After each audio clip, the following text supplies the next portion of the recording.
Shalom tout le monde, c'est une joie encore de se retrouver comme ça. Et j'aime bien donner ce petit conseil suivant parce que avec l'habitude, on se rend compte toujours que dans le peuple chrétien, on marche comme de véritables touristes. Et moi, je me souviens, dans mes débuts de ma marche chrétienne, comme je faisais environ 2 heures pour aller de chez moi à l'église locale en région parisienne, à l'aller, 2 heures au retour. On avait réunion à l'église lundi à partir de 19h jusqu'à 21h. Le temps pour moi d'aller prendre le bus, d'aller prendre le train, d'aller prendre le métro, d'aller prendre un autre train et de marcher, j'arrive chez moi vers 1h du matin. Lundi, mercredi, vendredi, dimanche, pendant plusieurs années. Mais très rapidement, je m'étais dit, je dépense mon énergie, parce que c'est épuisant.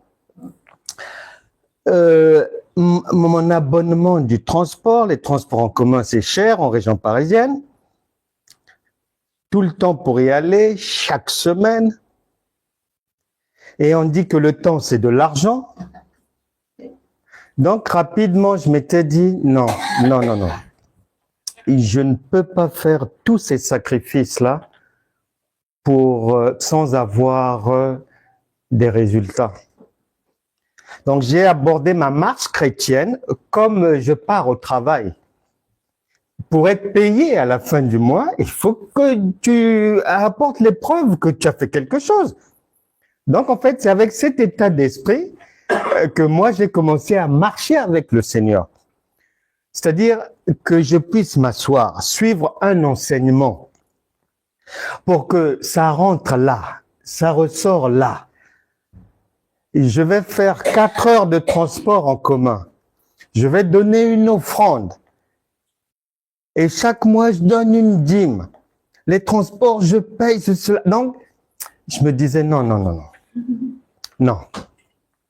Il faut que je sois suffisamment intéressé et déterminé pour en tirer vraiment le meilleur profit. Et c'est comme ça que ma marche chrétienne a toujours été une marche qui s'attend à du résultat. Voilà. Pas une marche musée. Que je comprenne, que je ne comprenne pas. Bon, c'est pas grave. J'ai pointé le dimanche. Je suis là ou même mercredi. C'est pas grave. On m'a vu. D'ailleurs, quand les gens sont assis, ils essaient de lever la tête pour que la femme du pasteur te voie. Non. Un conseil, vraiment. La vie chrétienne commence par une prise de conscience. Que on ne s'investit pas autant pour rien. Et ça, vraiment, c'est dramatique. La plupart des gens, ce sont des chrétiens musées, chrétiens touristes, chrétiens morts. Il est là, mais bon, vous le voyez physiquement, il est là, mais en esprit, non. Non, il n'est pas là. Et donc, c'est pas bien. Et il ne faut pas s'étonner après lorsque la vie demeure environnée de problèmes. Donc, on doit faire attention avec ça parce que Dieu ne force personne et on donne à ceux qui sont déterminés. On donne à ceux qui font preuve de bonne volonté. Mais si c'est le tourisme, si c'est pointer seulement, si c'est suivre l'enseignement sans objectif, sans rien attendre, mais ça sert à rien.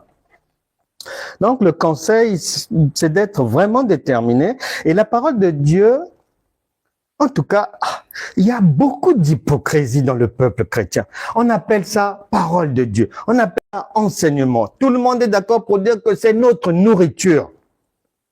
Mais en général, une nourriture, lorsqu'on la prend, c'est pour résoudre un problème, au moins. Si tu prends l'eau, il fait 40 degrés, tu bois l'eau, tu te désaltères, tu es en train de résoudre un problème.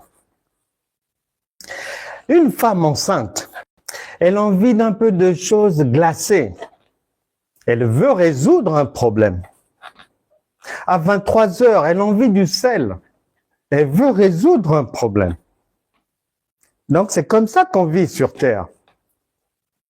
Et lorsqu'on dit que la parole de Dieu est une nourriture, c'est notre nourriture, il faut vraiment le croire. Et il faut ne pas perdre de vue que ce que je fais physiquement, ben c'est la même chose que je dois faire spirituellement. Et souvent, donc, on perd pied, on est perdu, on est dans des contradictions, et ça ne peut pas marcher comme ça parce que Dieu est un Dieu d'ordre.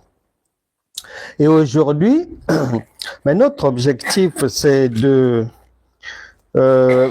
d'être béni par la parole, d'enrichir notre connaissance, de faire du nettoyage et de voir le royaume, donc la parole elle-même, nous prendre en charge et résoudre les problèmes de notre vie.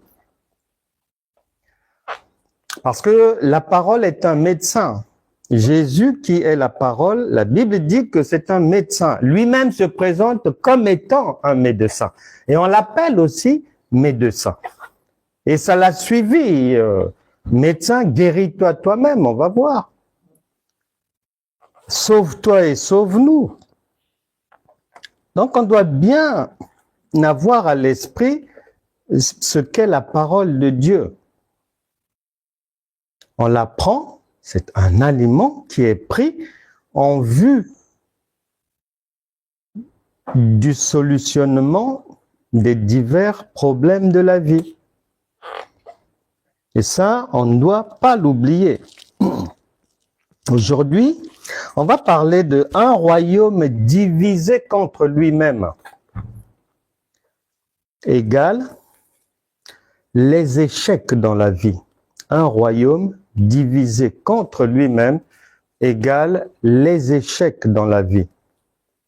On prend une première vitamine de rappel, Jacques chapitre 3, verset 1. Il est dit, « Mes frères, qu'il n'y ait pas parmi vous un grand nombre de personnes qui se mettent à enseigner. » Qu'il n'y ait pas parmi vous un grand nombre de personnes qui se mettent à enseigner. Ça, c'est la vision divine. Mais la réalité humaine nous présente le contraire. Il doit y avoir peut-être 1 milliard de prophètes, prophétesses, docteurs, apôtres, pasteurs, chantres, toute la compagnie créole et tout. Il y a du monde. Mais c'est pas ce que la parole a prévu.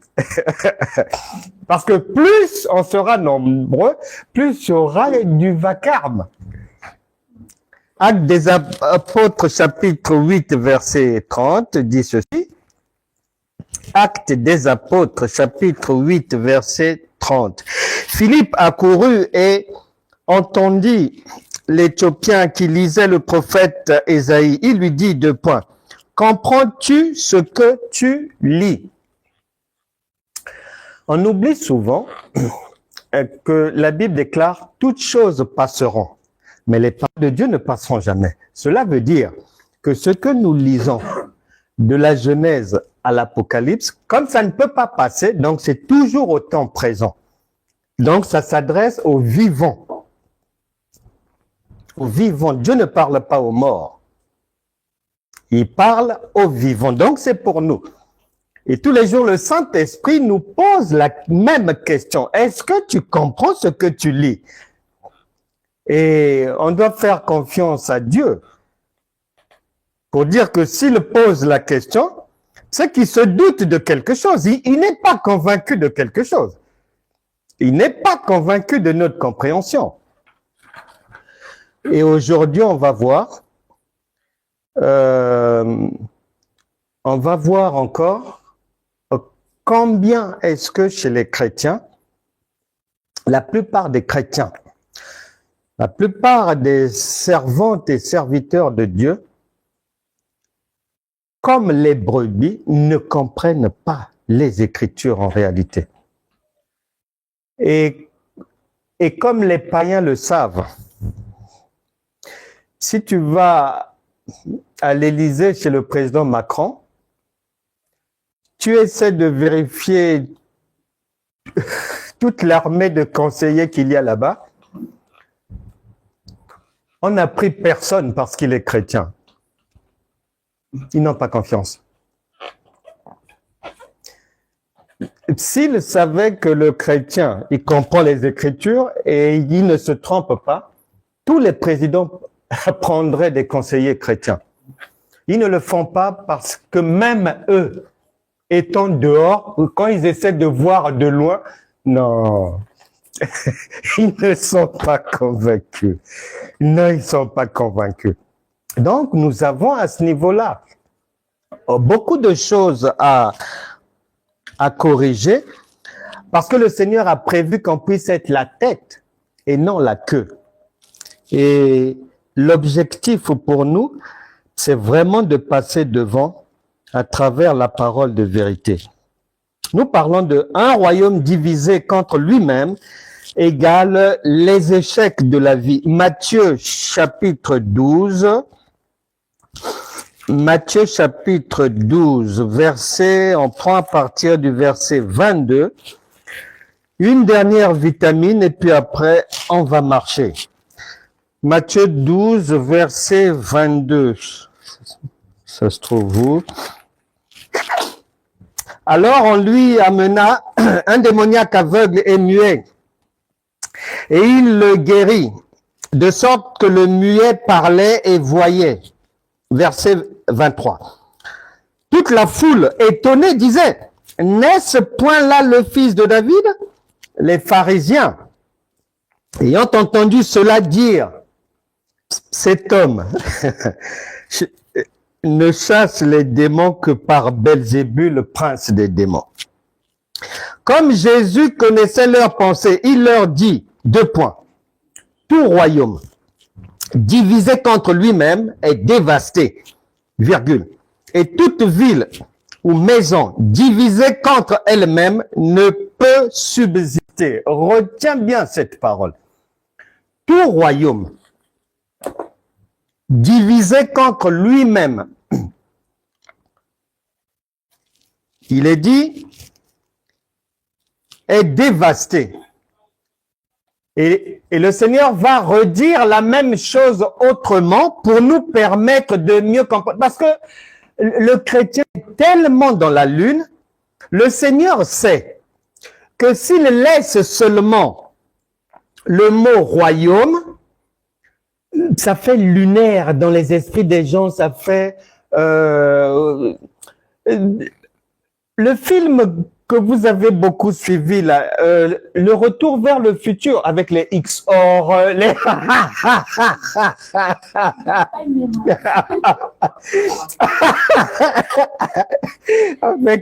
avec les XOR et tout, donc, il va simplifier. Dans la deuxième partie, il dit la même chose, mais là maintenant, il dit que toute ville ou maison divisée contre elle-même ne peut subsister. Ce qui nous intéresse ici, nous sommes prévenus, nous savons que Dieu a son langage. Ce qui nous intéresse, c'est de savoir qu'est-ce qu'il appelle royaume. Mais royaume, tu mets Matthieu chapitre 12, verset 28, plus Luc chapitre 17, verset 21, plus Ésaïe chapitre 60, verset 22, tu peux aussi mettre ce que Apocalypse dit, qu'il a fait de nous un royaume de sacrificateurs. Toutes ces paroles viennent mettre en lumière que dans la pensée de Dieu, un individu né de nouveau, c'est-à-dire habité par le Saint-Esprit, c'est tout un royaume. Et il l'appelle aussi ville, c'est une ville, et il l'appelle aussi maison, parce que vous êtes le temple du Saint-Esprit, une habitation de Dieu en esprit. Donc, royaume ici, Dieu parle d'un homme. Et nous savons que, non loin de là, au verset 28, Matthieu 12, 28, il est dit, mais si c'est par l'Esprit de Dieu que je chasse les démons, le royaume de Dieu est donc venu vers vous. Donc le royaume de Dieu, c'est le Seigneur Jésus au départ. Maintenant, le Seigneur Jésus qui est tout un royaume, il va maintenant faire en sorte que tous ceux qui vont l'inviter dans leur vie reçoivent aussi le sang royal et deviennent aussi des royaumes. C'est ce que la Bible dit. Et si tu mets Jean chapitre 14, verset 23, plus 2 Corinthiens chapitre 5, verset 17, plus Jean chapitre 10, verset 34, le royaume de Dieu, lorsque le Seigneur vient vivre dans ta vie, il vient maintenant en toi et tu deviens un royaume. Tu deviens un royaume. C'est pour ça que Jésus dit dans Jean 14, 23 que si tu l'autorises à venir vivre en toi, vivre avec toi, faire passer ta vie de derrière à devant, de l'échec à la réussite, si tu l'autorises à faire ça, Jean 14, 23, il dit que le Père et lui viennent habiter, faire leur demeure en toi. Donc, tu deviens un royaume. Maintenant, pourquoi est-ce qu'il insiste pour nous mettre en garde en disant que tout royaume, c'est-à-dire toute ville, c'est-à-dire toute maison, c'est-à-dire tout homme, tout chrétien authentique, pourquoi est-ce qu'il avertit que si ce chrétien-là combat contre lui-même, il s'écroule dans la vie?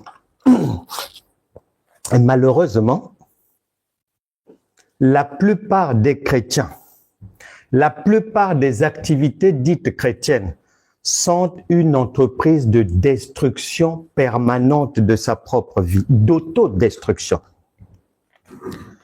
Si Dieu nous prévient, attention, Dieu ne parle pas des morts, il ne s'intéresse pas aux absents, il ne parle qu'aux vivants et il ne s'adresse qu'à l'individu lui-même en disant « Attention, je t'ai élevé à la royauté, mais attention, ne commets pas l'erreur de détruire l'échelle par laquelle tu es monté toi-même. » La Bible déclare que le Seigneur est venu faire une œuvre pour nous libérer de l'esclavage et des soucis de la vie, des maladies, des difficultés, de la pression ici sur terre. Il nous a libérés de ça en nous laissant un héritage disponible. Quiconque veut bénéficier de cet héritage, eh ben, on a dit, vous vous rendez à l'adresse 2 Corinthiens chapitre 5 verset 17, Romains chapitre 10 verset 9 à 10, vous pouvez prendre l'héritage prévu en Romains chapitre 8 verset 17 et en Éphésiens chapitre 3 verset 6, c'est prévu tout cela. Maintenant, cet héritage-là,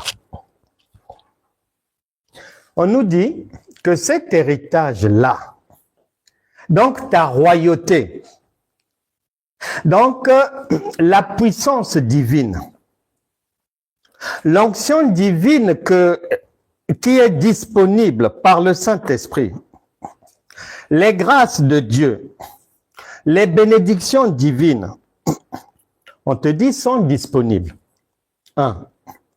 Mais il y a un panneau qui vient te dire, attention, disponible, mais pas pour les bourriques, pas pour les bêtas, pas pour les gens qui ont vendu leur cerveau. Romains chapitre 10, versets 1 et 2. Une mise en garde sévère. Romains 10, 1 et 2. Frères, le vœu de mon cœur et ma prière à Dieu pour eux, c'est qu'ils soient sauvés. Je leur rends le témoignage qu'ils ont du zèle pour Dieu, c'est-à-dire, oui, ils se déplacent avec leur Bible sous les aisselles. Oui, ils font des jeûnes. Oui, ils chantent matin, midi, soir. Oui, ça parle même en langue. Ça tient des réunions. Et ça se réunit sous l'égide de l'amour fraternel. Ils sont gentils. Ils font des veillées de prière. Ils donnent des sacrifices, des dîmes, des offrandes, tout ça là. Mais, il vient dire, ils ont du zèle pour Dieu, virgule, mais sans intelligence.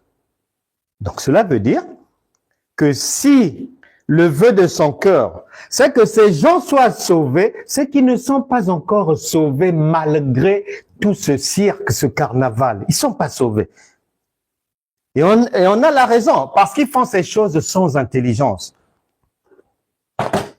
Ici, dans ce monde, mais ça fait des années, on ne le savait pas, mais on a fini par s'en rendre compte. On présente un Dieu qui est comme un Dieu bête, qui est comme un Dieu qui fabrique des gens sans cerveau.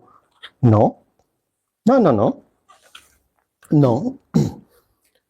Ce n'est pas ce qui est prévu. Ce qui est prévu, il y a un héritage, mais cet héritage, pour en jouir, il y a des conditions quand même. Dieu est un Dieu d'ordre, pas de désordre.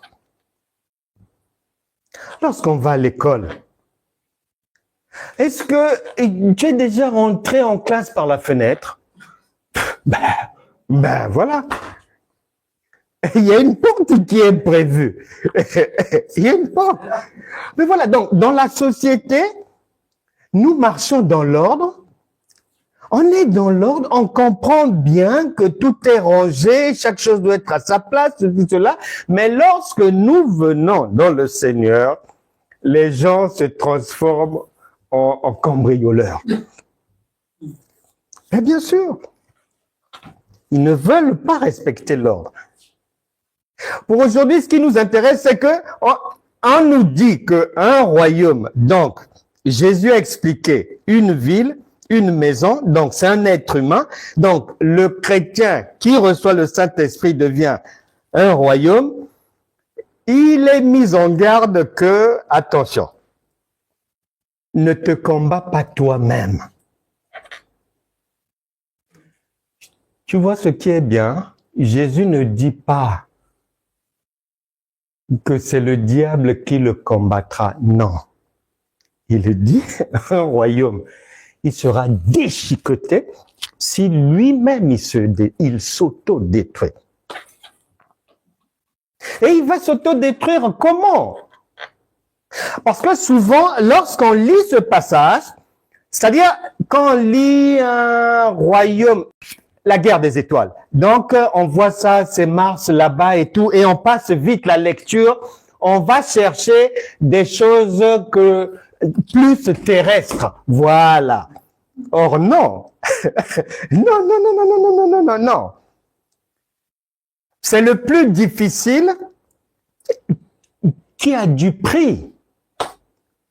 Le plus important se trouve dans ce qui est vraiment compliqué. Et souvent, on ne prête pas attention à ce que le Saint-Esprit dit. Comment est-ce que les gens se détruisent eux-mêmes? On va en faire les topographies. Matin, midi, soir, je le répète, les chrétiens de tout grade, pasteurs, apôtres, archevêques, tout ce que vous voulez, s'auto-détruisent. Premier exemple. Dans beaucoup d'églises locales et de cercles chrétiens, lorsqu'il y a une réunion, on finit par la Sainte Seine. Lors de cette Sainte Seine générale, souvent les passages qui sont soulevés, les gens vont les lire sans comprendre ce qu'ils sont en train de lire. Ils s'auto-poignardent sans s'en rendre compte. C'est ce que Jésus a dit, un royaume qui se détruit lui-même. De quelle manière? 1 Corinthiens chapitre 11, versets 23 à 30, tu liras là-bas. Il est dit, je lis juste un verset, 1 Corinthiens chapitre 11. Je prends juste au verset 23. Donc, quand il y a la Sainte Seine, les gens sont là. Car j'ai reçu du Seigneur ce que je vous ai enseigné. C'est que le Seigneur, Jésus, dans la nuit où il fut livré, prit du pain et après avoir rendu grâce, le rompit et dit, ceci est mon corps qui est rompu pour vous. Faites ceci en mémoire de moi. Blablabla, blablabla, blablabla. Et vous prenez la Sainte Seine. Mais c'est une destruction, une autodestruction. Mais pourquoi? Parce que tu lis ce que tu ne comprends pas. Dans le message, la femme de Dieu, où l'homme de Dieu venait de dire que Dieu est vivant, ma sœur, tu te marieras tant que Dieu est vivant. Satan ne pourra pas bloquer ton mariage. Ceci, cela. Tu réussiras. Nous sommes la tête et non la queue. Voici les miracles qui accompagneront ceux qui auront cru. Notre Dieu est vivant. Donc là, ça monte. Après, il y a la Sainte Seine. La Sainte Seine, on vient contredire ce qu'on avait dit. On vient dire que nous rendons hommage. Nous le faisons en mémoire. En mémoire veut dire en souvenir de quelqu'un qui est mort. Donc, des menteurs, des ignorants. Dans la prédication, on parle d'un Dieu vivant et après, on vient rendre hommage à quelqu'un qui est mort. Un cadavre. C'est une autodestruction. C'est un royaume qui se détruit lui-même. Jésus a dit, tu ne peux pas suivre 2 maîtres. Tu ne peux pas dire qu'il est vivant et après tu viens dire il est mort, soulevant en l'honneur de son...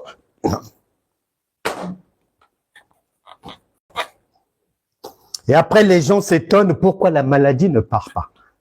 Pourquoi les problèmes sont toujours là? Ils sont en train de s'auto-détruire. Ils ont deux langues.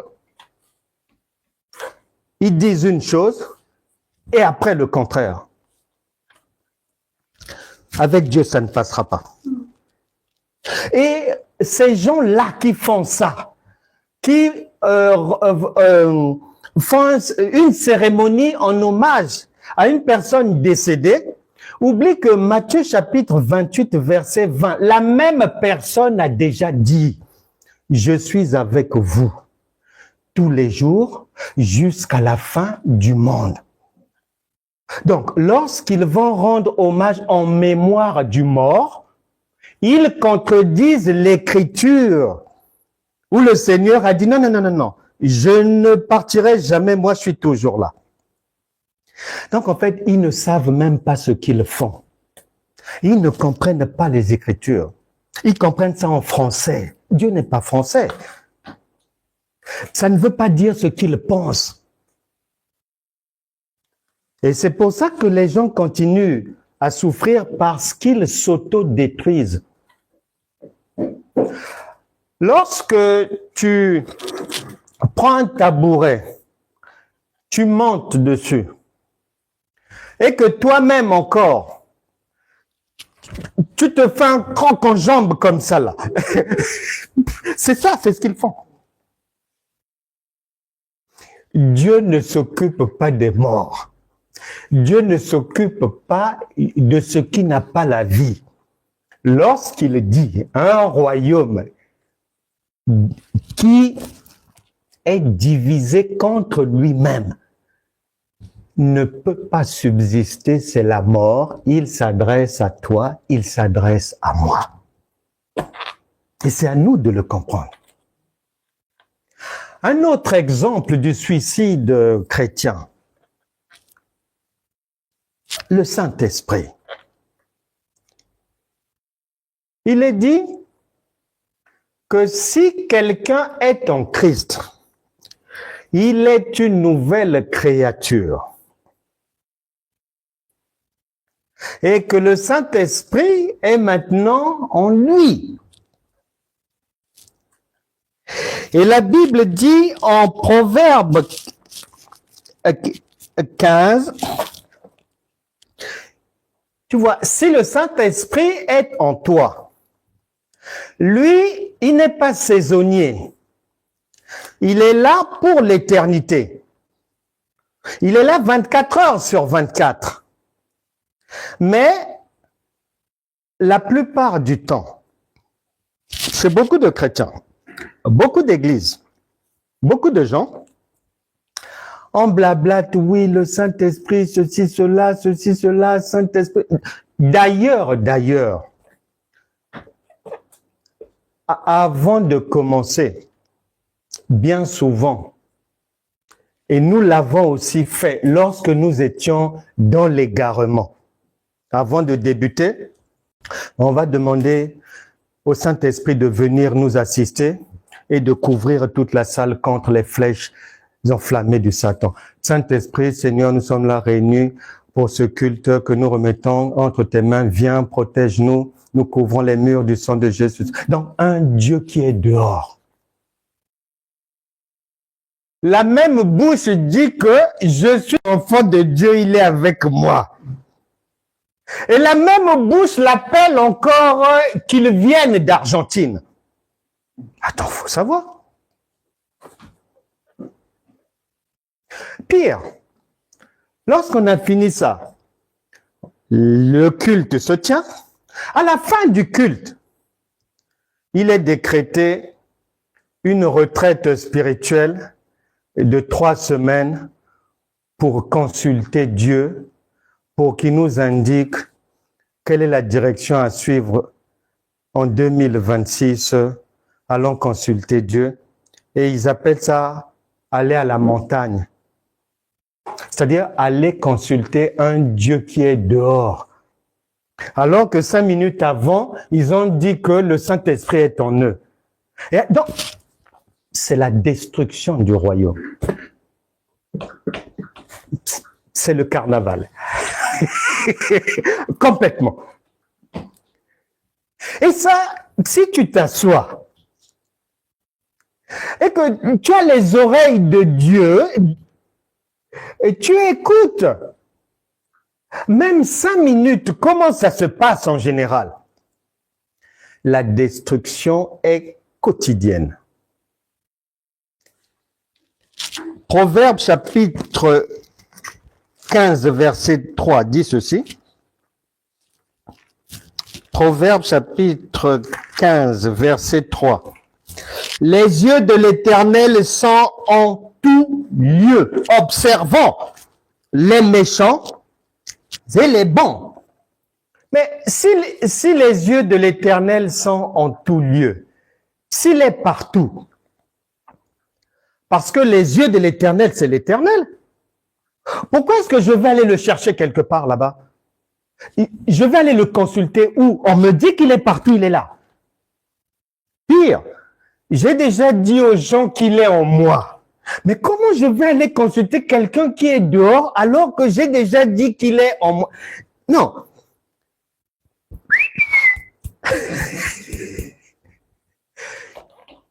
C'est ça un royaume qui se détruit lui-même au quotidien. Observe seulement la masse chrétienne. Tu te rendras compte que c'est la destruction permanente. Une chose est son contraire.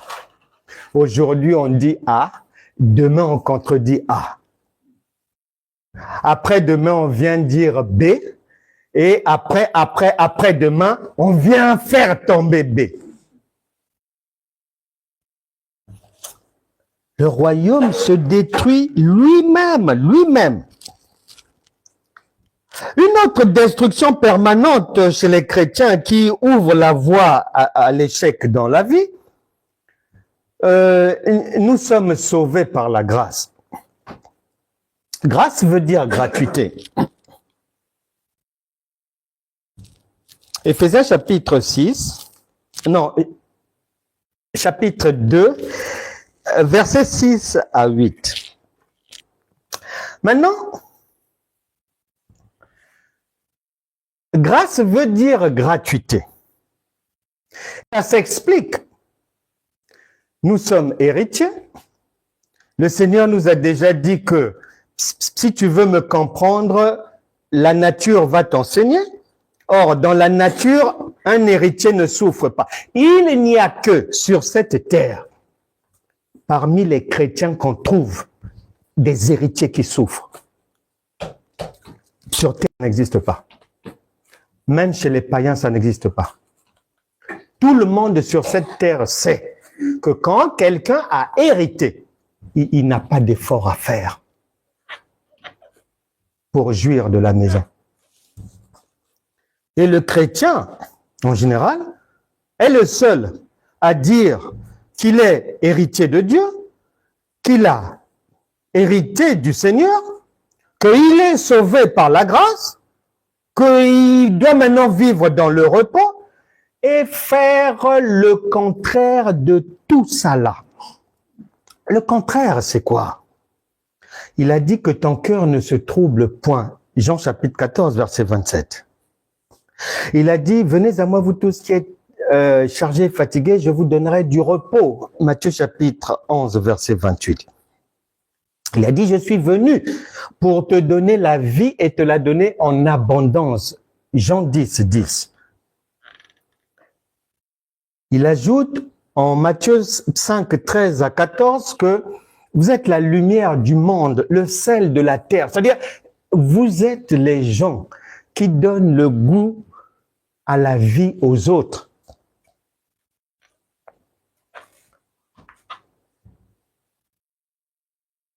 Il a dit que je ne t'abandonnerai pas. Ésaïe chapitre 49, verset 15. Josué chapitre 1, verset 3 à 5. Jérémie chapitre 29, 11. Je connais les projets que j'ai formés sur toi.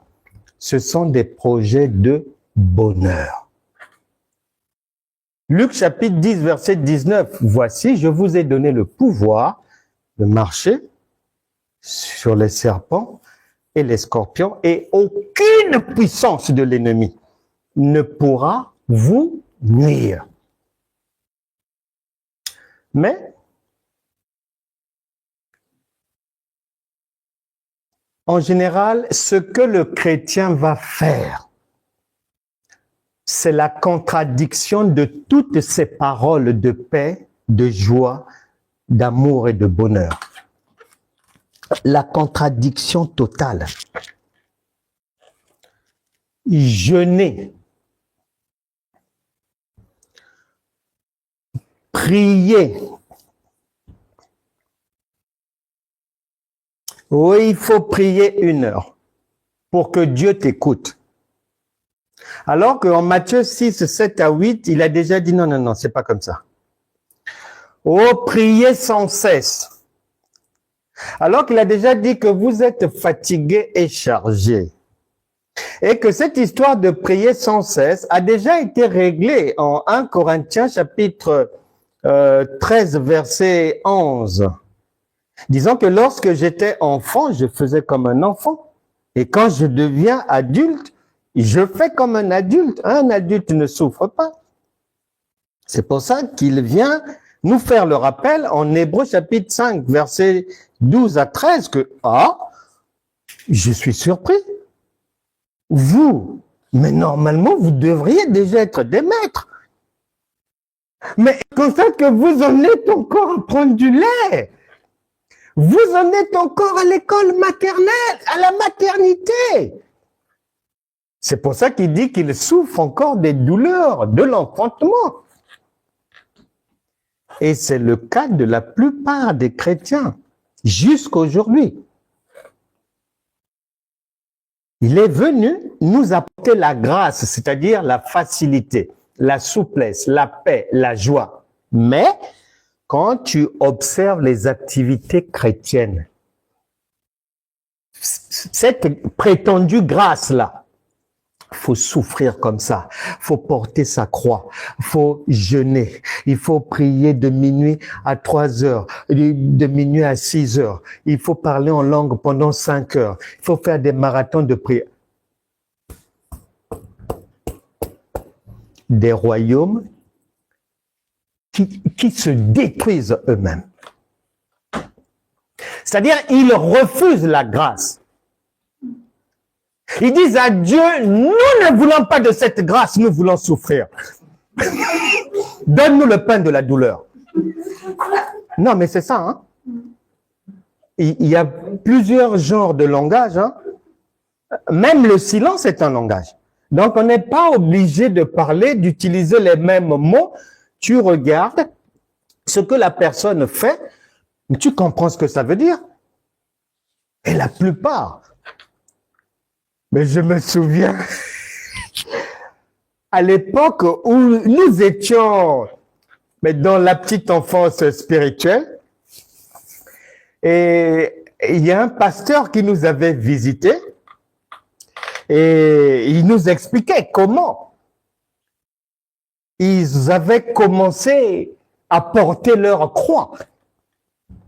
Et il expliquait qu'à l'époque, quand ils ont commencé la marche chrétienne, vu qu'on leur avait dit que, si tu ne portes pas une croix, tu ne ressembleras pas à un chrétien. Donc, il fallait porter sa croix. Et porter la croix, vous savez, c'était comment? Ils avaient des heures de prière pour chasser les démons. Et c'était en Afrique. Il disait des fois, la température montait à 35 degrés, 40 degrés. Et eux, là où ils étaient, quand tu passes dans la rue, tu peux les voir. Et il disait, ils chassaient tellement pour porter leur croix, fallait souffrir et tout de temps à autre. Ils ont levé leur t-shirt, ils essoraient. C'est ça. Les gens veulent porter leur croix. En fait, le Saint-Esprit leur propose la grâce. Eux, ils disent non, nous voulons demeurer en Égypte. On veut repartir en Égypte, on veut souffrir. On ne veut pas dormir la nuit. On veut être debout. Mais la journée, les mêmes personnes, leur bouche dit que Dieu combattra pour moi. Mais la nuit, c'est lui-même qui combat pour lui. Donc ça, c'est un royaume qui est en train de se détruire bien comme il faut, dans l'ignorance totale. Et bien évidemment, quand la journée, les choses, il y aura problème à droite, problème et tout, ben c'est vite trouvé, c'est Satan. Jésus a dit non, non, non, non. C'est la personne elle-même qui combat elle-même. Et c'est au quotidien. Une autre folie des chrétiens qui fait qu'ils s'auto-détruisent. C'est-à-dire, moi j'appelle ça l'humilité imbécile chrétienne. Dans ce monde, nous vivons dans un monde de la compétition. Quand Jésus arrive, il y a une compétition parce que il y a déjà plusieurs écoles qui sont là. Il y a plusieurs penseurs qui sont là. Il y a beaucoup de gens qui parlent de Dieu. Il y a les scribes, il y a les pharisiens, il y a les sadducéens, il y a les zélotes, il y a plusieurs. Et Jésus arrive avec son école et ses apôtres. Tu vois bien qu'il y a une concurrence. Il va y avoir une concurrence. Et il y avait eu un combat entre les gens d'Élie et puis les prophètes de Baal. Il faut qu'il y ait quelqu'un qui prenne le dessus. Et l'apôtre Paul a dit quoi? Mais j'ai travaillé plus que tous. Mais une vérité, c'est une vérité. Le même chrétien qui demande à son enfant, tu dois bien travailler, tu dois être premier de la classe. Le même chrétien qui recherche des promotions professionnelles, qui veut des avancements au boulot. Le même chrétien qui en société vit dans l'émulation, veut être premier, première, veut que ses enfants soient au tableau d'honneur et tout, lorsque la même personne vient dans les choses de Dieu, elle baisse maintenant la tête. Ah ma soeur, tu es humble, c'est la grâce, c'est par la grâce de Dieu. Non. il faut arrêter avec ça. C'est une contradiction, c'est une autodestruction. Tu as deux langues, tu as deux langages. Au travail, tu dis que tu veux être première. Dans les choses de Dieu, oh non, tu veux être derrière. Non. Ah non. Dieu n'a jamais dit qu'il aime les derniers. Dieu n'a pas dit qu'il aime les bêtas. Non. Il y a une émulation partout. Que ce soit spirituellement, que ce soit physiquement, même spirituellement. Le Seigneur a dit, à celui qui a, on va ajouter. Et celui qui est vide, même les miettes là, on va lui retrancher ça. Parce qu'il faut ajouter, il faut ajouter. Et souvent les chrétiens ont des attitudes mais c'est comme si, quand tu es chrétien, humble veut dire, il faut que tu aspires à être derrière les autres. Il faut que tu aspires à être dernier, pas devant. Sinon tu vas te montrer. Non, restons là. J'avais un ami et on s'était séparés comme ça. Pourquoi? Parce que lui, il était témoin de Jéhovah. Lui, il était témoin de Jéhovah. Et un jour, je ne connaissais pas ce qu'il m'avait dit là des témoins de Jéhovah. Et on discutait, il avait eu un problème au boulot. Et je lui avais dit, non, mais tu peux aller voir ton chef, il va plaider pour toi, ou bien les syndicats, ou bien quoi. Je lui parlais comme ça, tu peux pas rester comme ça, mais les autres te passent devant, les gens que tu formes deviennent tes chefs, toi-même, tu restes toujours là, les autres demandent des promotions, toi, tu es toujours au même endroit et tout. Et ce jour-là, il me dira, ah non, non, non, non, non, non, non, c'est pas bon, hein. Ah non, tu sais qu'avec Dieu, faut pas chercher devant, hein. Je dis, quoi? Je lui avais dit, mais attends, Hugues, oh, est-ce que tes enfants, à l'école, tu leur demandes d'être premier ou bien dernier? Oh non, c'est pas pareil, c'est différent. Là, ça m'avait perturbé là. Et on s'était séparés comme ça parce que je ne comprenais pas sa philosophie. Mais quelle est cette vie? Quelles sont ses activités? L'homme a été fait pour travailler, pour aller vers le résultat. Mais lui m'expliquait que non, faut pas aller vers l'avant, faut rester là où tu es, faut être humble. Cette humilité-là, c'est une autodestruction. Jésus nous met en garde. Parce que dans la vie, tu es ce que tu penses, tu seras ce que tu veux être. Si c'est être derrière, tu seras toujours derrière. Le problème, c'est pas interdit. Le problème, c'est que les gens viennent mettre le nom de Dieu dedans. Dieu n'a jamais dit ça.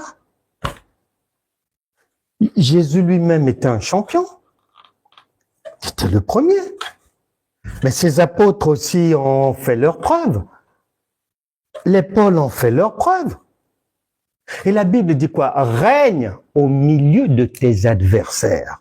Règne au milieu de tes adversaires. Donc, il faut mettre fin à la fausse humilité chrétienne, qui est une auto-malédiction. Donc, les bien-aimés, les royaumes que vous êtes sont appelés à ne plus s'auto-détruire. Beaucoup s'auto-détruisent sans s'en rendre compte. Beaucoup d'enseignements, entre guillemets, sont des destructions permanentes. Mais celui qui prêche et les brebis ne s'en rendent pas compte. C'est pour ça que Jésus a dit, ce sont des aveugles qui conduisent des aveugles, des tombeaux blanchis, des apôtres cercueils, des sœurs de la chorale cimetière. Il y en a beaucoup comme ça partout, hein. Il y en a beaucoup partout. Non, la grâce, la royauté qui est maintenant dans notre sang, elle ne peut pas souffrir ni gémir. La Bible dit, la nature elle-même ne vous enseigne-t-elle pas? Dieu laisse devant nous partout, il y a des rois, des reines. Il n'y a qu'à observer comment ils vivent. Ils ne souffrent pas. Ce pas des gens stressés. Ils vivent dans le repos. Les rois, les reines, nos enfants sont dans le repos. Ils vivent dans la grâce. Dieu a tout prévu pour nous enseigner, pour nous motiver, pour nous redresser. Tout est là, faut voir. Il parle de royaume ici. Mais regarde dans la nature comment les royaumes vivent. Ils vivent comment? Le chrétien fait du bruit, le tintamarre. Mais tout le monde sait que la règle des palais des rois, c'est le silence. C'est le calme. C'est pas le tintamarre, ceci, cela, le m'as-tu vu, on saute comme ça. Non, non, non, non, non, non. Les rois ne font pas ça, les reines non plus. Maintenant, toi et moi, nous avons été élevés à cette dignité-là. Et on doit en prendre conscience et marcher comme c'est prévu. Parce que c'est la royauté. Maintenant, cette royauté, si tu la détruis toi-même, par ton ignorance, par l'ignorance de ton pasteur, c'est dommage. Dieu va faire quoi? C'est dommage. Les gens font une chose et le contraire. Une chose et le contraire. Une chose et des fois ils alignent 3 contraires. Mais ils sont au sous-sol. C'est dommage. Et la parole de Dieu, dans la parole de Dieu, de l'Ancien Testament, des premiers miracles, jusqu'à l'avènement des apôtres, tous les miracles qui nous sont relatés se font dans le calme, sans tambour, ni trompette, ni vacarme, ni... Élisée arrive quelque part, il y a un problème, il y a la mort partout, il dit, bon, emmenez-moi un plat, il dit, mettez du sel dessus, mettez dans l'eau, et c'est bon, allez-y. Parce que la grâce ne souffre pas. Si c'est la grâce, ça veut dire gratuit. Gratuit veut dire que c'est déjà pour toi. Donc, tu ne peux pas souffrir encore pour avoir quelque chose qui t'appartient déjà. Non. Les gens veulent beaucoup parler, ils veulent forcer les gens, ils veulent faire du bruit, c'est le tintamarre, tout est charnel. J'ai entendu un jour un couple de personnes âgées américaines, des chrétiens simples, mais ne voulant pas être des royaumes qui s'auto-détruisent. Un jour, ils ont appris que leur petit-fils, 35 ans, était homosexuel. Dieu a donné un cerveau, c'est pour réfléchir. Ils ont d'abord réfléchi. Ils se sont dit, bon, il faut de la sagesse. Et bon, lorsqu'ils ont vu leur petit-fils, d'une manière très simple, ils lui ont dit que nous avons appris. Deuxièmement, ce que nous avons appris n'enlève pas l'amour que nous avons pour toi. Troisièmement, nous avons l'obligation de te donner le bon conseil. Et notre conseil, ce chemin-là n'est pas le bon. Dieu interdit ça.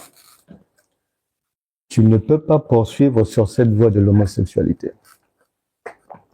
Mais ils l'ont dit calmement. Et ils ont continué à causer comme ça. Ils n'ont pas rompu avec lui. Ils sont restés comme avant. Mais ils savaient. Et tu sais, il n'existe pas une parole d'un roi ou d'une reine qui va rester sans application. Ça n'existe pas. Quand une reine, un roi, quand l'empereur du Japon a parlé à quelqu'un, obligatoirement, la Bible dit, la parole de Dieu, elle ne revient pas sans avoir accompli ce pourquoi elle a été envoyée. C'est pas vrai. Ça ne se fera pas maintenant si dans l'application, tu t'y prends mal.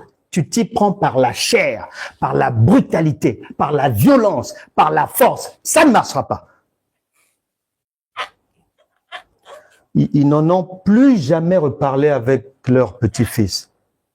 La vie a continué. 2 ans après, un jour, il vient voir ses grands-parents pour leur dire que il s'est souvenu de leurs paroles et il avait pris la décision de sortir de l'homosexualité. Très simple. C'est ça la grâce. Il n'y a pas besoin de faire une veille de prière. Quand tu vas faire la veillée de prière, c'est-à-dire tu es en train de dire, Seigneur, non, je ne suis pas une reine, je me vois plutôt cafard, chenille. Mais oui, tu refuses la grâce. Nous devons savoir que pour le Saint-Esprit, là où il vient demeurer, c'est une royauté, c'est un royaume. Et un royaume ne peut pas s'auto-détruire. Et l'autodestruction, c'est dans le quotidien, dans ce que tu dis, dans ce que tu fais, dans les actes, dans ce que tu penses. Tu peux te contredire, tu peux t'auto-détruire, tu peux tout mettre à la poubelle sans t'en rendre compte. Nous devons faire attention à cela. Et il y a plusieurs vies chrétiennes qui n'avancent pas, qui sont de véritables sentiers battus. Il y a une rue que je connais, elle est très commerçante, mais dans la ville de Nantes, et cette rue-là, on l'appelle la rue du Calvaire. Et cette rue me fait toujours penser aux chrétiens, ce qu'ils font. S'il faut donner une image, c'est que ils font le culte du calvaire. Ils veulent souffrir. Parce qu'ils pensent que pour obtenir quelque chose de Dieu,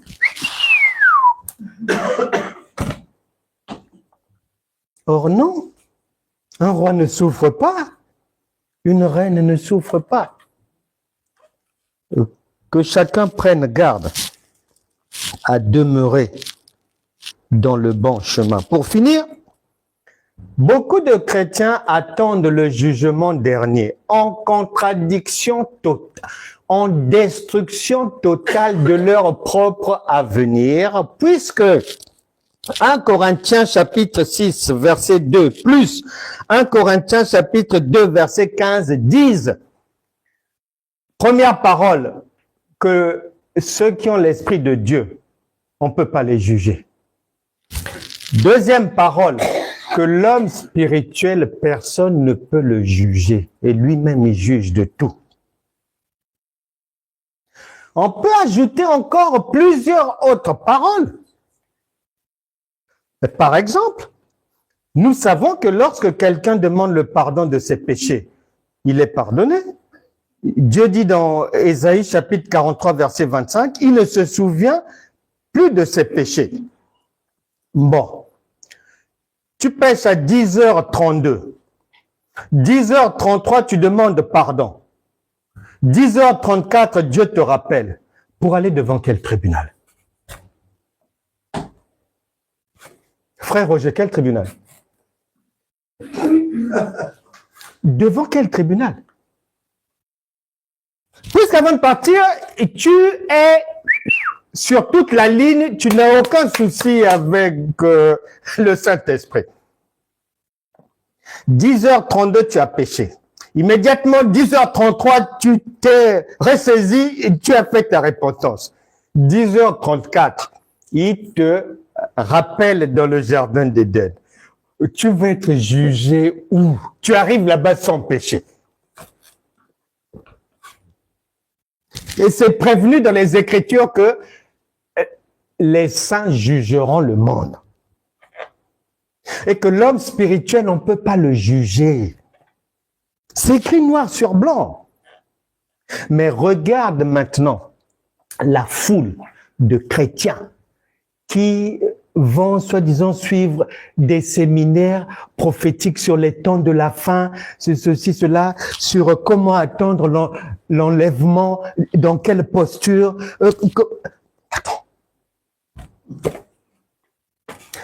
Nous devons faire attention à l'autodestruction. Un royaume divisé contre lui-même, Jésus dit qu'il est dévasté. Et bien souvent, nous-mêmes, nous dévastons nos vies. Et la Bible déclare que depuis les temps de Jean-Baptiste, le royaume des cieux est forcé. Eh bien, dans ce forcé-là, bien souvent, le forcé ne vient pas du dehors. C'est l'homme lui-même. De l'intérieur, il déchire ses vêtements. Et nous ne devons pas faire ainsi. Nous devons être en harmonie avec la parole. La parole ne ment pas. La parole, lorsqu'elle dit A, c'est A, B, c'est B. Nous n'avons pas à ajouter C, D dessus. Non, non, non, non, non. Mais que cette parole fasse du bien à tout un chacun. Et que toute difficulté qui t'avait trouvé au réveil ce matin puisse disparaître par la puissance du Saint-Esprit. Que plus jamais que quelqu'un ne s'auto-détruise à partir d'aujourd'hui.